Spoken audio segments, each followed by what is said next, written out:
Office পাড়া আমাদের দেশে আমাদের রাজ্যে অত্যন্ত গুরুত্বপূর্ণ পাবলিক অ্যাডমিনিস্ট্রেটিভ সেক্টরের অনেকগুলি এই সত্তরেই আজকে শুনেছি তাদের কাছে আমাদের সবার কাছে পৌঁছাচ্ছে এবং সকাল থেকে যে মামারা এসে বসে আছেন গিয়ে আটকে আছেন বুকে বুকে করে বুকে বুকে করছে তৃণমূলের ভয় তাদের কাছেও এই মাইকের আওয়াজ পৌঁছাচ্ছে আমরা তাদেরকেও বলতে চাই যা হচ্ছে ভালো হচ্ছে ওয়েলএক্সের বিজ্ঞাপন ছিল এইচ ডে বেচু বাবুদের সরকার চলছে সব বেঁচে দেবে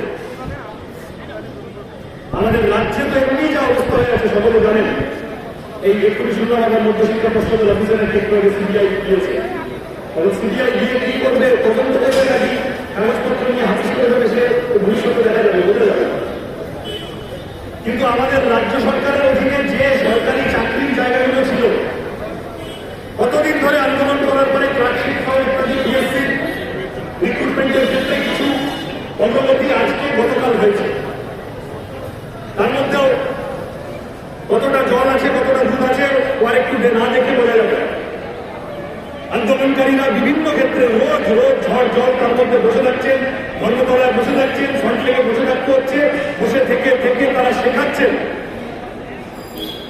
কিভাবে নাছরবান্ধা লড়াই করতে আমরা তাদের অভিনন্দন জানাই আমাদের রাজ্য সরকার সরকারি চাকরির যে ক্ষেত্রগুলো ওই যে গান ছিল না চাকরিটা আমি পেয়ে গেছি বেলা শুনছো এখন আর কেউ আটকাতে পারবে না প্রেমিকাকে ফোন করে বলছে তোমার যা সম্পর্ক এসছে ওটা তুমি ক্যান্সেল করবে আমি চাকরি পেয়ে গেছি কোন সালে লেখা হয় 1994 সালে অঞ্জন দত্ত লিখেছিলেন তখন জ্যোতিবাবু মুখ্যমন্ত্রী আজকে যদি ভূতত্ব বেলাবোস বলতে একদম ভাব পেল না কোন চাকরি বাকরি এখানে বলতে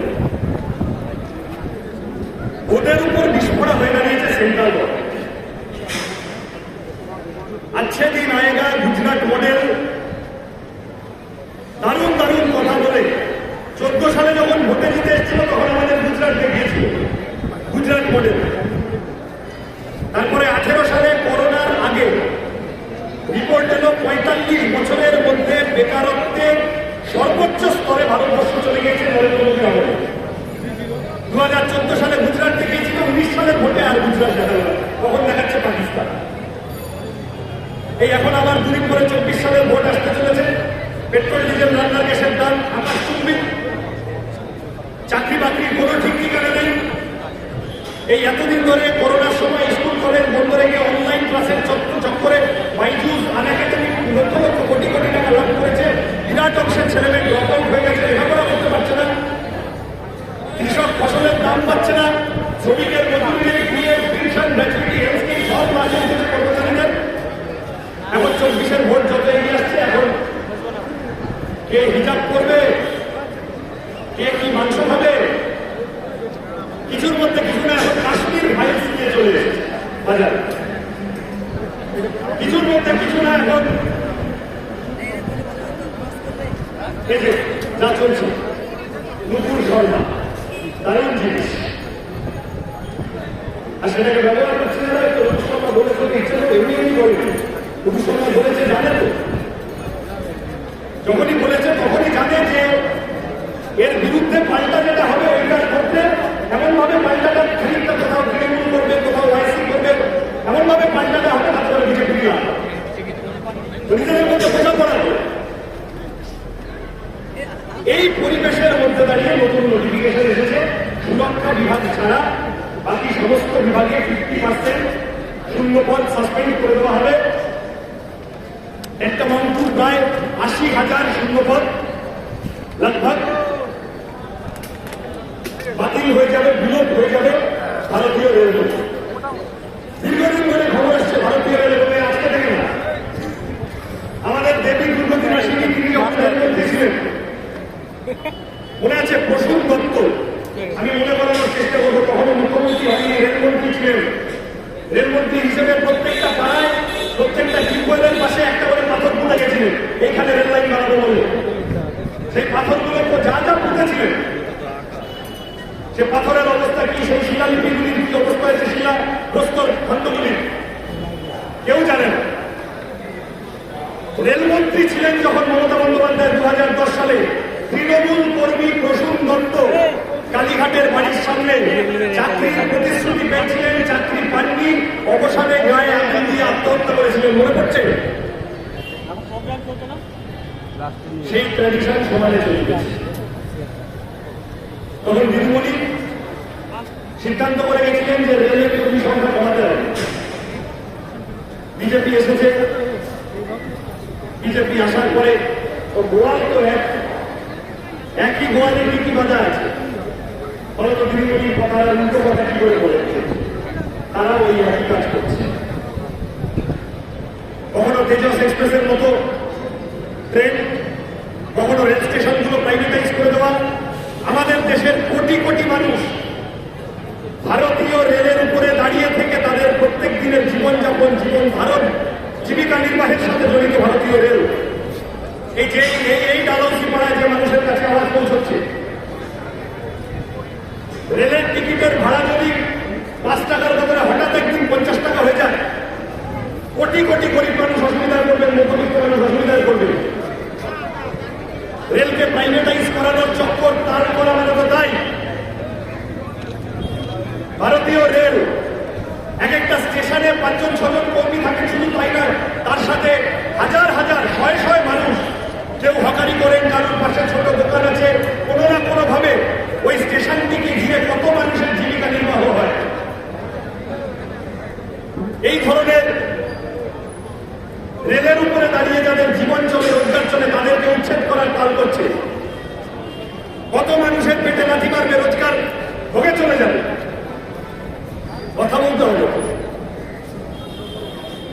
দিল্লির বিরুদ্ধে এখন রোজ বাজার গরম করছে, প্রধানমন্ত্রী হবে প্রধানমন্ত্রী হবে বলে খুব ভাবাচ্ছেন, বাকি বিরোধীরা কেউ ভাবাচ্ছে না। সবাই নিজেরা নিজেরা টার্গেট সেট করেছে যে আমরা আমাদের রাজ্যে বিজেপিকে হারাবো। একজনেরই খালি দোষ হয়েছে না, কালকে দিল্লি গিয়ে বিভিন্ন রকম একে ওকে তাকে ধরে মিটিং করেছে। যাই হোক, বর্তমানে রক্ষা করতে অনেকে গেছে, আবার কেউ সবাই গেছে, এরকমটাও বলা যায়। বেগানি স্বাধীনে আব্দুল্লাহ দিওয়ান, যিনি এত নাকি বিজেপি বিরোধী, তিনি এইগুলোর বিরুদ্ধে কথা বলছেন না। যখন পাহাড় বেঁচে দিচ্ছে, যখন জল বেঁচে দিচ্ছে, যখন কয়লা খনি বেঁচে দিচ্ছে, যখন কলকারখানা বেঁচে দিচ্ছে, নবরত্ন বেঁচে দিচ্ছে, এই রেল, তার সাথে পোস্টাল, ব্যাংক, ইন্স্যুরেন্স, এই তো আমাদের পাবলিক অ্যাডমিনিস্ট্রেশন স্ট্রাকচারটা, গোটাটা আস্তে আস্তে বেঁচে যাবে। লাস্ট বাজেটে নির্মলা সীতারামন বলেছে এলআইসি বেঁচে দেবে। যিনি বিরাট বিজেপি বিরোধী, তিনি তখন হাম্বা লম্বা লাম্বা চাম্বা পাম্বা লম্বা লিখে গেছেন, বিজেপির বিরুদ্ধে কথা ফুটে কথা বলছেন। বলতে হবে না, বাম ছাত্র যুবরা বলবে তো বটে, কিন্তু আসলে মানুষের যে তৃণমূল কর্মীর কাছে মাইকের আওয়াজ পৌঁছচ্ছে, তাকে বলছি আপনার দিদিমণি সেট করে নিয়েছে ভাইপোকে বাইরে রাখার জন্য, আজান্ন খান চুপ করে থাকবে, কিচ্ছু বলবে না, চলে আসুন, ওদের সাথে থাকবেন না। বিজেপি বিরোধী লড়াইটা এখান থেকে শুরু হয়। বেচুবাবুদের সরকার যেভাবে যেভাবে সমস্তটা করছে, এই যে বিরাট সরকারি চাকরি, কেন্দ্রীয় সরকারি চাকরির প্রশ্ন, আজকে আস্তে আস্তে সাংবাদিক বন্ধুরা বললেন কালকে হয়েছে প্রজেক্ট অগ্নিপথটা একটা করেছে, আজকে সকাল থেকে বিহারে আগুন করতে শুরু করেছে। বলছে আর্মিতে যাদেরকে নেব তাদেরকে 4 বছরের জন্য প্রথমে ট্রেনিং দেব, তারপরে ঠিক করবো তাদেরকে নেব। সিভিক আর্মি দিদিমণি এখানে যখন সিভিক ভলেন্টিয়ার দিয়ে চালাচ্ছেন, পোশাক গুন্ডা বাহিনী যারা আনিস খানকে ভুল করে দিচ্ছে, দিদিভাইয়ের থেকে মোদিভাই শিখেছেন। তা আমরা বলছি সিভিক আর্মি বা রাখার দরকার কি আছে? আরএসএস এর মানব সেনা রোজ ফেসবুকে সিয়াচেন মে জওয়ান লড় রহা হ্যায় বলে ওইগুলো পাঠিয়ে দাও না বর্ডারে, ওইগুলো গিয়ে পাকিস্তানকে বুঝে নি। ওইগুলো এখানে থাকলে যত মানুষের মধ্যে থাকবে তত সমস্যা বাড়বে, দাঙ্গাবাজি হবে, গুন্ডামি হবে, ওদের যা দেশভক্তি আছে সব যে পাকিস্তানের বর্ডারে ওদের আরে ওইগুলোকে পাঠিয়ে দাও তোমাদের মানব সেনাকে। আর্মি টার্মি বা রাখার সিভিক রাখারই বা দরকার কি আছে? তোমরা তো ভোটাররা লাঠি তুলে দিতে চাইছো, দেশের নিরাপত্তা লাঠি দেশে আর্মি, দেশের সেনা জওয়ানরা, সেনাবাহিনী এত সেন্সিটিভ, এত সংবেদনশীল প্রশ্ন, তারা রাত জাগেন বলে আমরা রাতে ঘুমাতে পারি।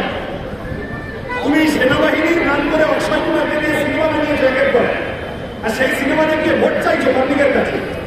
আর এখন এসে বলছো সেনাবাহিনীতে রিক্রুটমেন্টের ক্ষেত্রে পার্মানেন্ট রিক্রুটমেন্ট করবে না, ইন্টার্নশিপ করবে।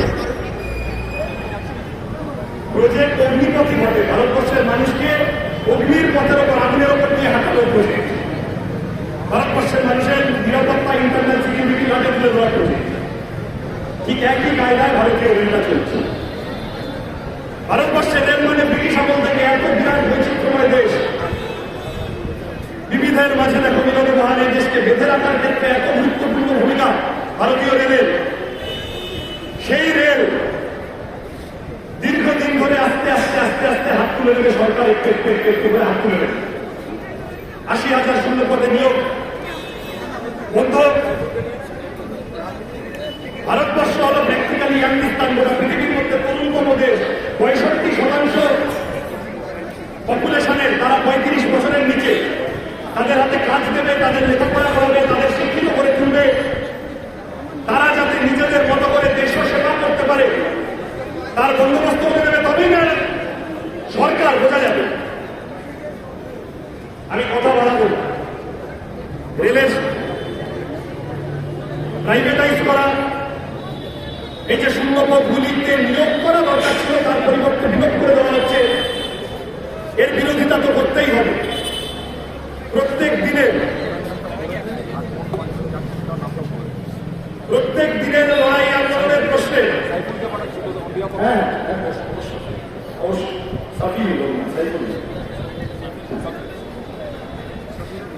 এ তো করতেই হবে আমাদের। আগামী দিনে স্থায়ী, নিশ্চিত, নিরাপদ জীবনের জন্য এই অর্গানাইজ সেক্টর যা প্রত্যেকদিন ছোট করে আনার চেষ্টা করছে সরকার, দিল্লি সরকার বা রাজ্যের সরকার, এর বাইরেও যে বিপুল অংশের মানুষ আছেন অর্গানাইজ সেক্টরে কাজ করেন, কাজ পাচ্ছেন, আবার পাচ্ছেন না, আজকে কাজ পাচ্ছেন, কালকে চলে যাচ্ছে কাজ।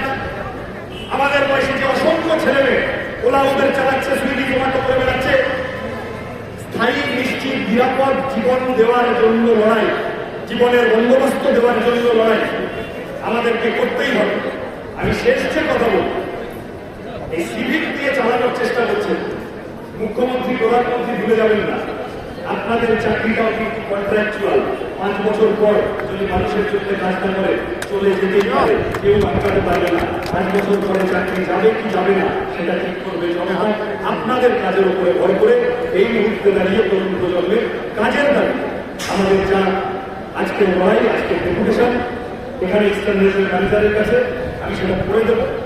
বামপন্থী ছাত্র যুব সংগঠনগুলির পক্ষ থেকে protest against to the General Manager Eastern Railway Kolkata, protest against the abolition of vacant posts in Indian Railway. Sir, recently it is learned that the central government is going to take a decision regarding abolition of 50% of the vacant posts in all departments except the safety category. Accordingly, 80,000 approximately vacant posts may be abolished from government sector. In recent days, central government is on the way to abrupt privatization of Indian Railways.